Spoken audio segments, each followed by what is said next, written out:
Hello, welcome to yet another episode where I shall be looking at the prediction for the mathematics paper 2, grade 10 for the June examinations. Okay, so remember I said in the first paper that the mark allocation is not really a big deal. Minimum is 50, we can even go as far as 100. Yeah? So 50, 75, and 100, that's where we usually swing the balance, okay? Now, the topics that are tested in paper 2 will be basically, number one, we have what we call analytical geometry. Okay, so under this analytical geometry, there are things we look at. Number one is what we call the distance formula. Okay, then we also need to look at the midpoint. And then 3, we also look at what we call the gradient of a line. 2 is what we call the trigonometry. This was covered in some portion of term 1 and term 2 work. Okay, under the trigonometry, we need to look at those ratios. Okay, how do we operate with the ratios? And then we also have what we call the 2D trig, whereby we solve triangles, look for the sides of missing whatever. Then 3, we have what we call the Euclidean geometry. This is geometry which is fresh and new and introduced in grade 10. So I'm just going to use this paper just as a basis or a baseline, just to cover these aspects here. Please, if it's your first time watching from this channel, please feel free to subscribe and follow us, okay, so that you don't miss out on the interesting content that always comes across in the different subjects. Okay, so for this paper, we have 5 questions. We have to answer all the questions, okay. Rounding off is 2 decimal places, unless stated otherwise. Drawings are not accurate, so we cannot use estimations to really draw conclusions. Okay, question number 1, which is analytical geometry. So in the figure below, A is -5 and 2, B is 4 and -2. Perfect. They want us to get the length. When they ask for the length, they sometimes use the word magnitude. But all this represents what we call the distance. So we know that the distance formula of AB should be given as square root of, can say x2 minus x1 squared, then y2 minus y1 squared. Please just use the formula that you were taught at school so that we don't create confusion. But at the end of it all, we must all aim at getting just the same answers. So with the first one, what I normally do is baptize these coordinates. I call this x1, y1. This is my x2, and then y2. And then I'll substitute this into the formula. So with the x's, I'm going to have 4 minus with a -5, but squared. With the y's, we have a -2 minus 2 squared.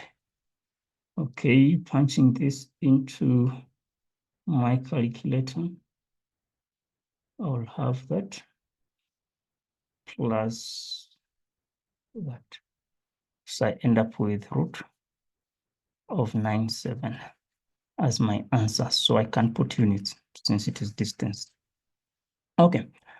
Then 1.2, they want me to get the midpoint of AB. So the formula for midpoint is x1 plus x2 divided by 2. Then x is y1 and y2 divided by 2. So substituting this, I'll have -5 plus 4 divided by 2. I'll have a 2 plus -2 divided by 2. Meaning that we have a half, and then we have 0. So this point here is our midpoint. So that's all we need. The formula, as well as the substitution and the answers.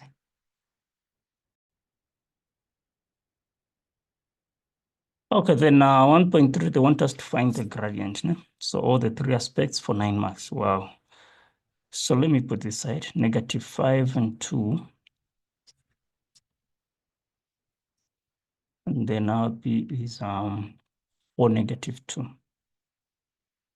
Okay, so we know that gradient is normally represented using letter M, but it's not a big deal for us.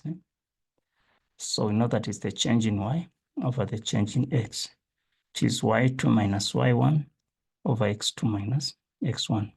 So we say this is x1, y1, x2, then y2. So let's do the substitution. So it's going to be negative 2 minus 2 over 4 minus 5. So that's going to be negative 4 over 9. So this becomes our gradient. Okay, so we've answered 1.1 up to 1.3. Then 1.4, they're telling us that point A undergoes a certain transformation. So transformation is more like a change, okay? So that gives us A prime such that the gradient of the line A1B becomes undefined. Okay. Now remember, we know that something can be undefined when the denominator is what? Is a 0. From the formula of the gradient, we're saying change in y over change in what? Change in x. So this bottom part must give us a 0, meaning that this must move from wherever it is up to a vertical sort of distance, whereby the A is having a certain value of x and then B is also having a certain value of y. But it's either in this format or basically in this format. Okay, so what is the question asking for? They want us to describe the transformation that maps A onto A prime. So in other words, what exactly takes place? What do we do? What sort of transformation do we do? Is it a reflection? Is it a translation? Or is it a rotation? So what I can see is that if ever we move A certain number of units, what is it going to give us? Remember, they say that to be undefined, meaning that we need to move for it to be in this format. Remember, the B is not affected. We still have the B. So this line is going to be vertical, but it has to be passing through this point of B, straight like that. Okay, so if that is true, our X is going to be a 4. Our Y, we don't care, and we don't know. Meaning that for us to move from here up to here, this is going to be 5 units. This is going to be 4 units. So which means we're going to move A 9 units to the right. Okay, so we're going to say that move A 9 units to the right. Okay, so meaning there's just one option. Even if you move it in this direction and then it is facing downwards, yes, the X is the same, but the Y is different. So it's still 9 units. Okay, so question number 2, which is the trig. So with this trig, pay attention to the ratios and where they ask you to use calculators, the special angles if need arises, and use them. Telling us that if A is 78 and B is 34, calculate the values of the following, correct 2 decimals. The moment they give you the condition of 2 decimals, simply means you have to use a calculator. So it's the sine of 78 minus the sine of 34. Guys, you don't need to simplify this further, like breaking down what the sine of 78 is and the sine of 35. You can most straight away substitute that into the calculator, punch that in the calculator, and then you get your answer. Okay, so we're saying sine of 78. We are subtracting. Okay, sine of 34. The answer I'm getting is 0.418. Okay, 0.418, which is approximately 0.42. Okay. So that becomes our answer for the first part. So we give you 1 mark for the substitution and then another mark for the answer. Then we know that sec is the reciprocal of cos. Okay, so this would be the same as the cube root of 1 over cos of A. So meaning that that's the cube root of 1 over, this is gonna be cos of 7/8. So punch that into your calculator and let's see what we end up with. Okay, so 1 over, we're saying the cos of 7/8. I'm getting 2.2,19. Okay, it's gonna be 2,19. So that's how we answer 2.1. Then 2.2. In the diagram below, P is -2 and -1, lies in the third quadrant. OP is R centimeters, okay? The axes intersect at origin, which represents that, okay? Use the sketch without using a calculator to get the following. They want the length of OP. Now, given the coordinates of P, we know that the X is -2, the Y is -1.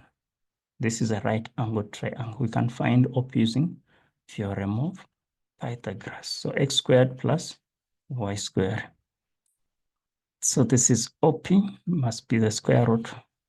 Our X is -2 squared plus our Y, which is a -1 squared. We punch this into the calculator. We're going to get root what? Root 5 centimeters, since they told us that everything is in centimeters. Okay, so root 5 centimeters becomes our answer.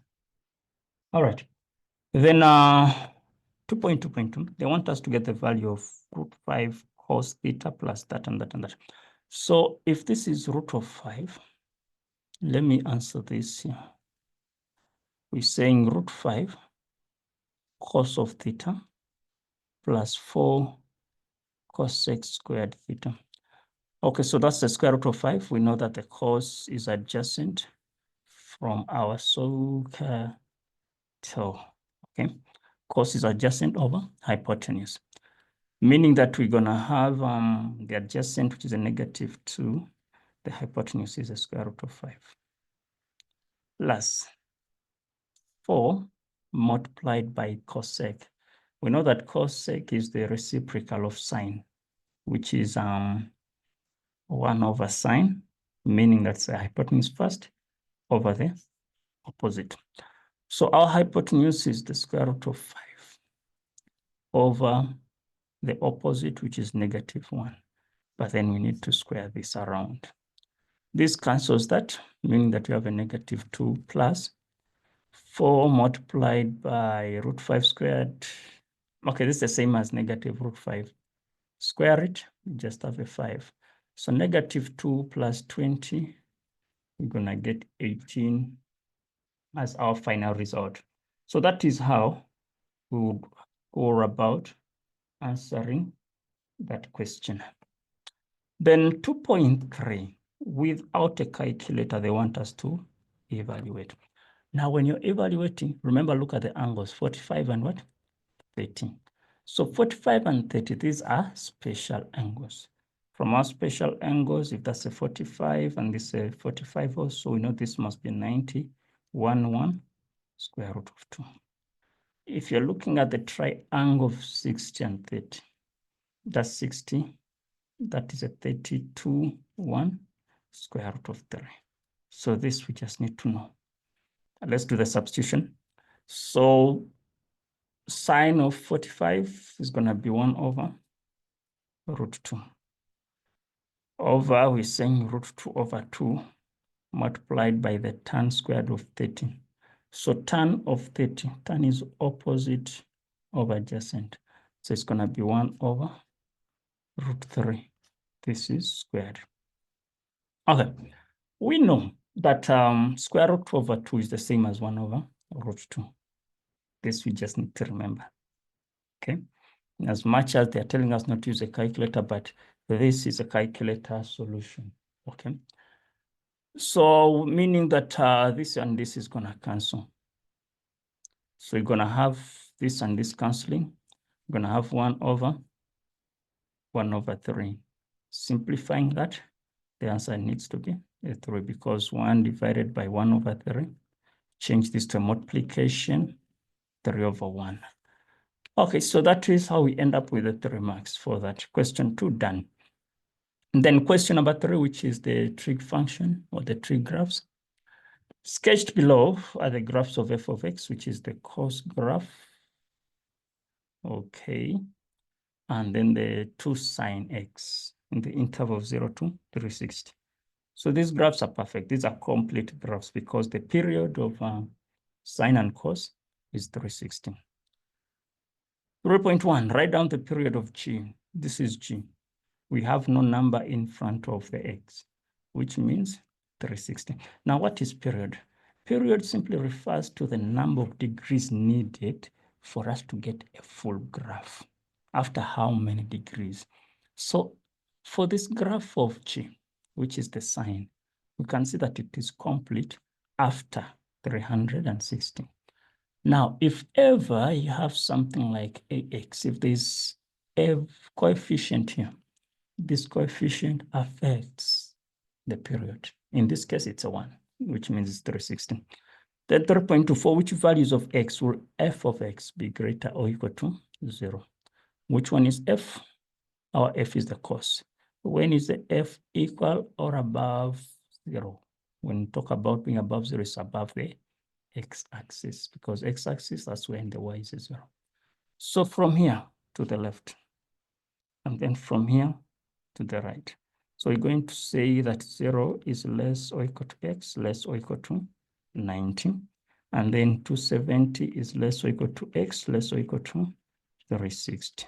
So these are the 2 solutions that we need for this. Probably it's 1 mark per solution. When the graph is above, it's this section that is above the x-axis. It's this section that is above the x-axis for the graph of f. All right. Then 3.3, determine the range of mx if m is this. Now, when you talk about range, you're referring to the y values or the input values. Okay, so let's start by getting this equation. When you say 4 times, or say negative 4 times f of x, it simply means we are increasing this graph, we are making it bigger. Meaning that instead of our graph stopping at 1 and negative 1, the graph is going to stop at negative 4 and a positive 4. Okay. Now we can write it down and say negative cos x. Okay. So that is number 1. If I'm not putting 1, then if I put a plus 1, meaning that I'm lifting this graph 1 unit up. Now, instead of it being at negative 4, it's going to now have a minimum at negative 3. It's going to have a maximum at positive 5. Okay. Now, since they're asking for the range,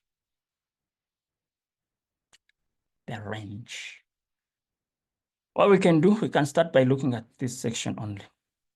That the range of that is going to be negative 4. Y is an element of negative 4 and then positive 4. And then when you put a plus 1, then y becomes an element of negative 3 and 5. Alternatively, you can say negative 3 is less or equal to y, less or equal to 5, just that. And then we have our answer. So that's what happens. So this question does involve some bit of factorization, transformation. Question number 4, which is the 2D trig. Telling us that in the diagram, A is theta, thank you. ABD is a 90, and then BC is x, A is beta, and then BDC is a 90. Now, can we show that AB is given as this? Okay. So we have this beta, we have the x. So meaning that we need to look for this. If we can find BD, then we can find AB. So if I look at this beta, we know that this is our adjacent, this is our hypotenuse, this is our opposite. We're calling this the hypotenuse because it is opposite the 90 degree, adjacent because it's next to the angle. Okay, so the trig ratio that combines BD and the hypotenuse is the sine. So I'm going to say that the sine of beta is equal to the opposite, which is the BD, over the hypotenuse, which is a BC. I'll say X. And then I'll make BD the subject, which means it's X sine of beta. I can call that equation 1. Do I even need to do that? No, it's not a big deal. Then if this is X sine of beta, then I'm seeing this with reference to theta. This is adjacent. And then this is the opposite. So adjacent of the opposite, we use tan. So I can say that the tan of theta is equal to the opposite, which is BD, over AB. But we're looking for AB, cross multiply or multiply both sides by AB, meaning that our AB must be the same as BD over the tan of theta. But our BD was X sine, so it's X sine beta over the tan of theta. So this is all that you have to do. So start with this, you'll get your marks, and then use that. Some people prefer to be specific and say from triangle. Okay, so we can say that from triangle BCD. You go there. And then go down and say that from triangle ABD. And then you proceed and get that answer. All right, then 4.2, hence or otherwise. So hence meaning that from where we stopped. Otherwise, using any other means, calculate the length of AB, correct two decimal places. So all we have to do here is just substitute into this, okay? Meaning that our AB is gonna be X, which is a 12, the sine of beta 40 over the tan of 5.2. Guys, just put this in the calculator straight away. And please, when you're dealing with trigonometry, please just make it a point that your calculator is set in degrees, because otherwise you'll be ending up with incorrect answers. So this is the sine of 40 over the tan of 52. I'm getting an answer of 6,03. They want it to the nearest whole number, which is 6. All right, so that is how we end up with the answer as requested. Okay, so this is question number 4. We move on to probably the last question, which is question number 5. Complete the theorem. Complete the theorem. So Euclidean geometry normally work with theorems. Yeah? Now, the first one they're telling us is that if we have a line segment that is joining the midpoints of two sides of a triangle, what does this line segment do? Okay, so now this is testing us on what we call the midpoint theorem. Yeah? So what happens with the midpoint theorem? We know that if we have a triangle, just in this format, I'll call this A, B, and C, that if this is the midpoint of AC, this is the midpoint of that. If we have a line that is joining the midpoints, okay, number one, this line must be parallel to the third side, because it's midpoint to the two sides. It has to be parallel to the third side. And then condition number 2, this line here must be a half. So if I call this D and E, so DE must be a half of AB. Okay, so to complete the statement, they're telling us the line segment joining the midpoints of two sides of a triangle is, number 1, we're gonna say parallel to the third side, okay? So parallel to the third side, and a half the length of the third side. I have the length of the third side. Okay, so that's what was needed for that. Then 5.2, and telling us that ABCD is a rhombus. What do we know about a rhombus? One, opposite angles are equal. Okay. Opposite sides are parallel. The diagonals meet at 90 degrees. Good. So meaning that this is the same as that. This is the same as that. This is a 90. Okay. So they're telling us that AC is 16, okay, and then DB is a 30. Calculate the length of BC. Calculate the length of BC. So what you're going to do, start by telling us, you know, this topic needs reasons, okay? So our first statement, I don't know if we're going to have space down. Okay, that's fine. I'll say 5.2.1. We're going to say that BO, because since BD is a 30, meaning that this is a 15, we're going to say it's 15 centimeters. The reason, we're going to say diagonals of a rhombus. We know that they bisect each other. Ne? Then 2, we can say that OC is going to be, since our AC is 16, this is going to be 8 and 8. Okay, so we can say 8 centimeters, still the same reason, okay? Diagonals of the rhombus. Okay, so if that is true, now we know that BOC is a 90 degree because we know that these diagonals are perpendicular, okay? Why? We know that BD is perpendicular to AC. That is true, then we have Pythagoras theorem coming into place. So we're gonna say that our BC squared should be the square root. Oops, sorry. Why am I saying squared and then square root? Okay, let's just say BC is the square root of 15 squared plus 8 squared. Okay, so we punch that into our calculators. These are simple, easy, sweet marks that no one should leave behind, okay? So if we have the square root of 15 squared plus 8 squared,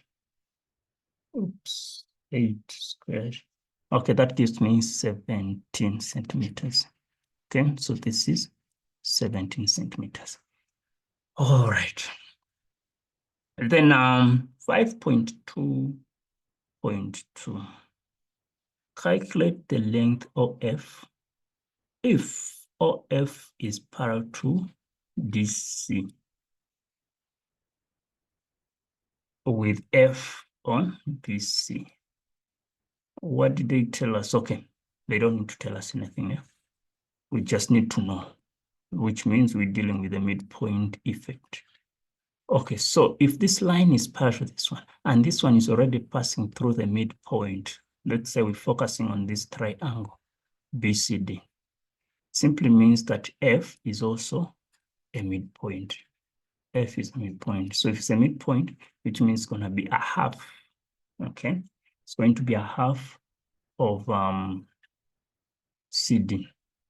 So tell us that CD is going to be 17 centimeters because we know that with the rhombus, all the sides are equal.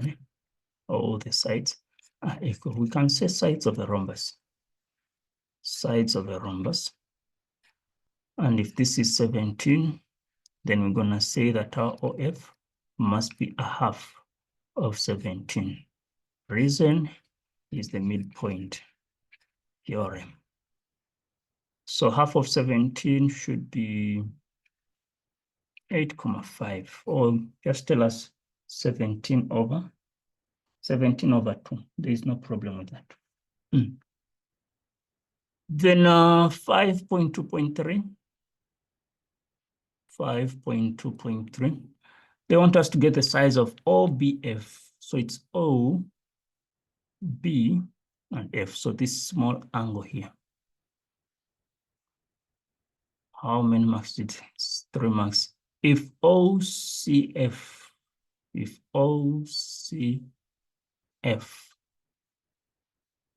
wait, OBF is what we need. If OCF No, it's OFC. This angle here is a 64. Wow, interesting. Interesting. Okay. So what do you think we're gonna do here? Because yes, we know that angles have to be what, and all right. So what I'm thinking is that if this is a 64, we know that this line is parallel to this one. I can find the size of this so that I have my co-interior. And then since this is a 17 and the whole of this is also 17, then I'll have an isosceles triangle. And then poof, I have those two sides. Okay, so I'm going to find FCD. FCD will be 180 minus 64 reason. Those are co-interior angles because OF is parallel to CD. So that's going to be 116, if I'm not mistaken. Okay. 116 and 64, does it rhyme? Yeah, I think it does. 116 degrees. Then if this is a 116, I'm going to say that ODC is the same as OBF.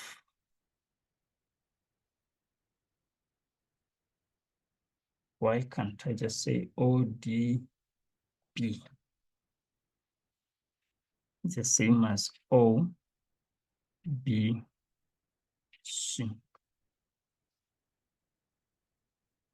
DBC, let me call it DBC. Okay, these are going to be angles opposite, equal sides. Then if I have twice of OBF, remember OBF, which is the same as OBC.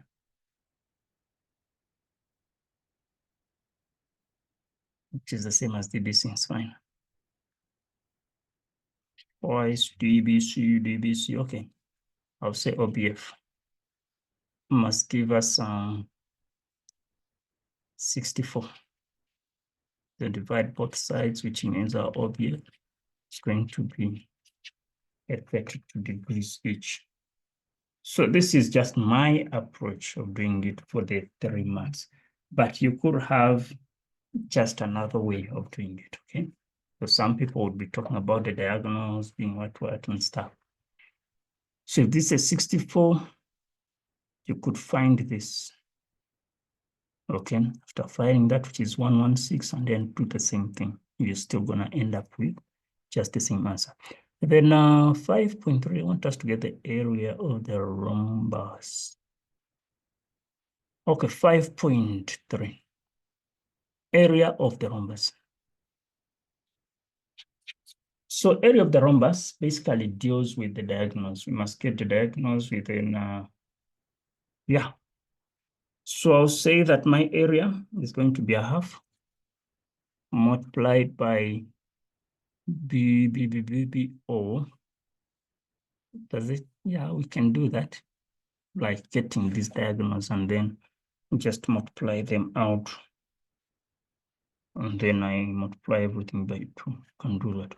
But alternatively, let me just get the area of just one triangle. Because I have 8, I have 15. Get the area of this and then multiply everything by 4. So OB times OA. Half of OB multiplied by OA. Then the answer I'll get will be times the 4 equal triangles. So a half times 15 times 8, which is going to be 15 times 4, which is 60, 60 times 4, which is 240. So it's going to be 240 centimeters squared. Okay, then someone will say, but then what if you multiply the 30 and the 16? Remember, it's the same thing. Getting a half of the diagonals, like a half multiplied by the diagonal AC and BD. AC and BD, which is a half times 16 times 30. You still end up with 240 centimeters. All right, so guys, that is that. Now remember, still under with this Euclidean geometry, you can be asked about the theorems of proving that a shape is a parallelogram, or even proving that triangles are similar and the applications of triangles are congruent, or even being tasked to answer questions that deal with the fun angles due to the parallel lines, okay? So guys, that is that. I'll leave it at that point. Please feel free to send through any questions that you might need help with, okay? Probably when we get them, we can always help you before you write your final exam for the June. Nevertheless, I'll wish you all the best. And for those that have not yet subscribed, please go ahead and hit the subscription button, and then so that we can keep in touch. Bye-bye for now.